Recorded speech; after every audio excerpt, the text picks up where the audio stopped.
Your problems don't defeat you because they're too big. They defeat you because you treat them like enemies when they're actually teachers. And your enemies don't destroy you because they're too strong. They destroy you because you give them power they don't deserve. The truth most people never understand is this: your problems and your enemies both have one thing in common. They only have as much power as you give them. They only control you to the degree that you allow them to occupy your mind, your energy, your attention. And right now, you're giving them everything. You're thinking about them constantly, worrying about them, letting them dictate your emotional state, letting them steal your peace. You've made them the center of your life when they should be nothing more than obstacles to step over on your way forward. But there's a better way, a way that the Stoics understood, a way that turns problems into fuel and enemies into irrelevance. If you're ready to stop being controlled by circumstances and people who don't deserve that power, then stay with this. Subscribe now if you're serious about reclaiming control, because what you're about to learn will change how you handle every challenge and every opponent you'll ever face. Let's begin. First, understand this. Most of your problems are not problems.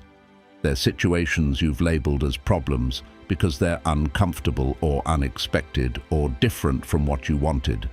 But a problem, a real problem, is something that requires a solution. And if it requires a solution, then it can be solved, which means it's not actually destroying you. You're just choosing to be destroyed by it instead of solving it. Marcus Aurelius faced real problems: wars, plagues, political conspiracies, betrayals. And his approach wasn't to panic or despair or let those problems consume him. His approach was simple. The impediment to action advances action. What stands in the way becomes the way. In other words, the problem is not the problem. Your reaction to the problem is the problem. The obstacle itself is neutral. It's just a thing that exists. What makes it destructive is how you choose to engage with it. And most people choose the worst possible engagement. They make it personal. They make it catastrophic. They make it permanent. But you have another choice. You can make it useful. Every problem you face is showing you something. It's showing you where you're weak, where your systems are flawed, where your thinking is unclear, where you need to grow. And if you're smart, you don't resent the problem for exposing these things. You thank it, because now you know what needs to be fixed. The man who resents his problems stays weak. The man who learns from his problems becomes stronger with every challenge. Which one are you choosing to be? When a problem appears, your first instinct is probably to avoid it, to complain about it, to hope it goes away on its own. But problems don't go away. They compound, they grow, they multiply. The small issue you ignored today becomes the crisis you face tomorrow. So stop avoiding, stop complaining, stop hoping, start solving. And the first step to solving any problem is to stop drowning in emotion about it. Fear, anger, frustration, these emotions cloud your thinking. They make you reactive instead of strategic. They make you focused on how unfair the problem is instead of on what you're going to do about it. Epictetus taught that you should separate the facts from your judgments about the facts. The fact is, this situation exists. Your judgment is, this situation is terrible, unfair, devastating. But that judgment is optional. You can choose a different one. You can choose, this situation is challenging and I will handle it. This situation is revealing weaknesses I need to address. This situation is an opportunity disguised as an obstacle. Same facts, different judgment, different outcome. So when a problem appears, you pause. You observe it without the emotional overlay. You ask, what is actually happening here? Not what does it mean, not how do I feel about it, but what is objectively true. Then you ask, what can I control in this situation? Because there's always something you can control, even if it's just your response. And then you act on what you can control. You don't waste energy on what you can't. You don't spiral into worry about possibilities. You identify the controllable factors and you address them, one step at a time, one decision at a time, until the problem is solved or becomes irrelevant. This is how you defeat problems. Not by overpowering them with force, but by refusing to give them power over your mind. By treating them as neutral obstacles that require solutions, not as personal attacks that require emotional responses. By becoming the kind of person who sees challenges and thinks, "What's the move?" instead of, "Why is this happening to me?" Now, your enemies, the people who oppose you, who want to see you fail, who work against you, they occupy your mind even more than your problems do. You think about what they said, what they did, what they might do next. You rehearse conversations with them. You imagine confrontations.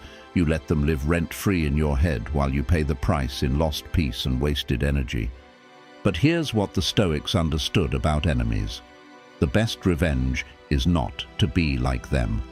The best way to defeat someone who opposes you is to become so focused on your own path that they become irrelevant. Your enemy wants your attention. They want you emotional, reactive, off balance. They want you thinking about them instead of building your life. And every moment you spend consumed with them is a moment they're winning. Not because they're doing anything to you, but because you're doing it to yourself. Marcus Aurelius wrote, "The best revenge is to not be like your enemy, not to defeat them in battle, not to destroy them, but to be so different from them, so superior in character and focus, that they cease to matter." Think about it. Who actually wins when you engage in petty conflict? When you lower yourself to someone else's level? When you spend your valuable time and energy on drama and revenge? Nobody. You both lose. You both waste resources that could be building something meaningful.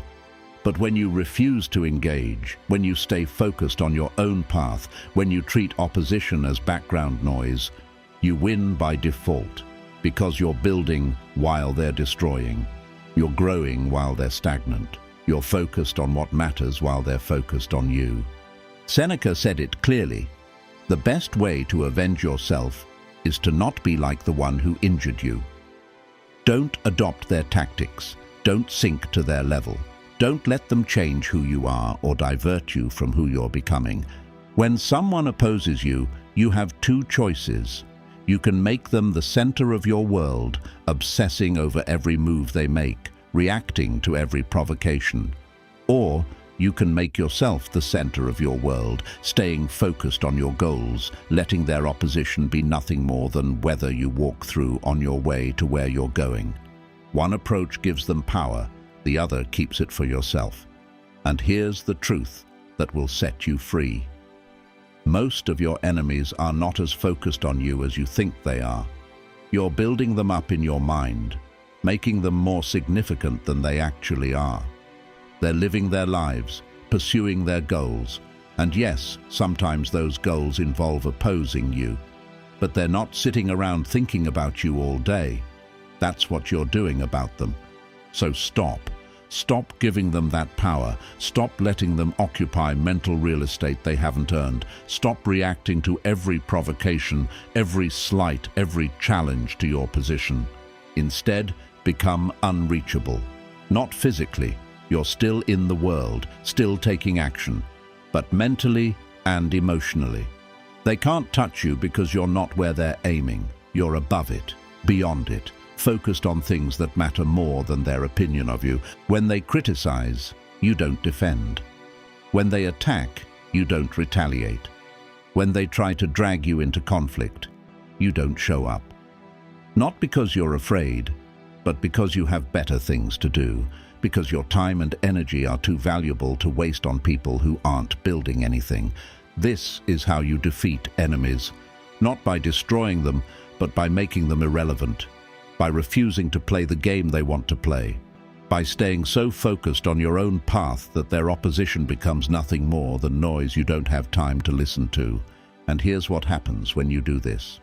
When you treat problems as teachers and enemies as irrelevant, when you stay focused on what you can control and let go of what you can't, you become formidable. Not through aggression or force, but through unshakable focus and inner peace. People will try to throw you off balance, and they'll fail. Problems will appear, and you'll solve them without losing your center. Enemies will oppose you, and you won't even slow down, because you've stopped giving external things power over your internal state. This is what the Stoics practiced. This is what made them strong in a world full of chaos and opposition. Not that they had no problems or enemies, they had more than most. But they understood that the real battle was internal. That the real victory was maintaining clarity, focus, and character, regardless of external circumstances. You can do the same. You can stop being controlled by your problems and your enemies. You can stop giving them the power to disturb your peace, to distract your focus, to determine your emotional state. But it requires practice. It requires catching yourself when you're spiraling into worry about problems or obsessing over enemies.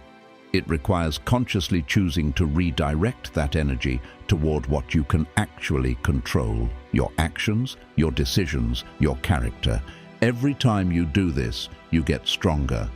Every time you refuse to give external things power over your internal state, you become harder to shake. Every time you treat obstacles as opportunities and opposition as irrelevant, you build the kind of strength that can't be taken from you. This is how you defeat your problems and your enemies. Not by overpowering them, but by refusing to be powered by them. By staying centered in yourself, focused on your path, committed to your growth regardless of what obstacles appear or who tries to stop you. The problems will come. The enemies will appear. That's guaranteed. What's not guaranteed is that they'll defeat you. That only happens if you let it. If you give them power over your mind, your emotions, your attention. But if you refuse, if you stay focused, stay learning, stay building, they become nothing more than resistance that makes you stronger, nothing more than noise that you walk through on your way to where you're going. This channel is for people who are done being controlled by circumstances and opinions. If you're ready to take back your power, if you're ready to stop letting problems and enemies dictate your life, then the work starts now. Stop giving them your peace. Stop giving them your focus. Stop giving them power they don't deserve. And start building the kind of internal strength that nothing external can shake. That's how you win. Not by defeating every problem and destroying every enemy, but by becoming the kind of person who can't be defeated, who can't be distracted, who can't be thrown off course by anything or anyone. That person is who you're becoming, starting now.